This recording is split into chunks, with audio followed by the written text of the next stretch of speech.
সারা ওয়ার্ল্ডের welcome to everyone my channel world of humanity. আপনারা একটু সহযোগিতা দিবেন, লাইক এবং কমেন্ট, শেয়ার এবং সাবস্ক্রাইব করে দিবেন। আমি আপনাদের উদ্দেশ্যে সারা ওয়ার্ল্ডের কিছু উদ্দেশ্যে বলতেছি। আমাদের বুদ্ধ বলে গেছেন, সকল প্রাণী সুখী হোক, পঞ্চশীলের মধ্যে আছে এই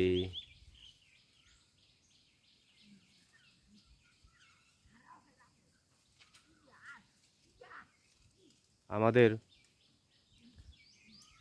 ভগবান বুদ্ধ বলে গেছেন, এই যেমনি কর্ম তেমনি ফল। তো আসলে যে কর্মে তেমনি ফল পায়, কিন্তু এই কিছু দেশের নিজের স্বার্থকে অক্ষুণ্ণ রাখার জন্য, ঠিক রাখার জন্য তারা অন্য দেশকে চাপিয়ে রাখতে, দমিয়ে রাখতে চায়। কিন্তু যে দেশ দমিয়ে রাখতে চায় সে দেশও তাদের দুঃখ হয়, আর অন্য দেশকে যে দমিয়ে রাখে ওনারও দুঃখ হয়ে যায়। সারা দেশের লোক, সারা ওয়ার্ল্ডের লোক এখন দেখতেছেন, এই যে কিছুদিন এই যুদ্ধ চলতেছে, এই নানা দেশের ইরান, ইসরায়েল, আমেরিকা সহ যে যুদ্ধ চলতেছে, সারা ওয়ার্ল্ডে ছড়িয়ে পড়েছে দুঃখ। এই দুঃখটাকে নিরোধ করার জন্য আমাদের সবাইকে শান্তিবার্তা সারা বিশ্বের মধ্যে পৌঁছায় দিতে হবে।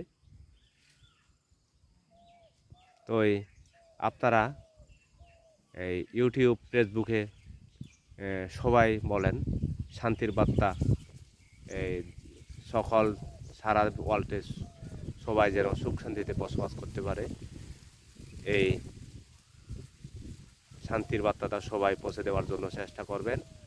আর দেখেন ভিউয়ার্স, একজন ধনী ঘরের মানুষ, উনি যদি 4-5 তলা দালান যদি 2-1টা করতে পারে, তাহলে মনে করে যে আমি আরও 2-4-5টা করতে পারতাম। একজন সাধারণ মানুষ গ্রামে গঞ্জে থাকি, ঠিক আমাদের মতোই, কিন্তু আমরা নুনে ভাতে খেয়ে আমরা জীবন যাপন করলে আমরাই নিজেরাই সুখী থাকি। তো এই সারা ওয়ার্ল্ডে দেখতেছি এই নিজেদের স্বার্থকে ধরে রাখার জন্য তারা অন্য দেশকে তারা নানা দিকের হয়রানি করার জন্য চেষ্টা করতেছে। তো নিজের দেশও শান্তির থাকে না, অপর দেশও শান্তি থাকে না। এই জন্য এই যে ভোগই দুঃখ, বুদ্ধ বলে গেছেন ত্যাগই সুখ। আপনারা যতটুকু পারেন এত বেশি না থেকে নিজের দেশকে যতটুকু আছে ততটুকু আপনি দিয়ে সন্তুষ্ট থাকেন, আর যত বেশি চাবেন তত বেশি দুঃখ বাড়বে। তো এই বলে আমার কথাটি শেষ করলাম। ধন্যবাদ, আবার দেখা হবে।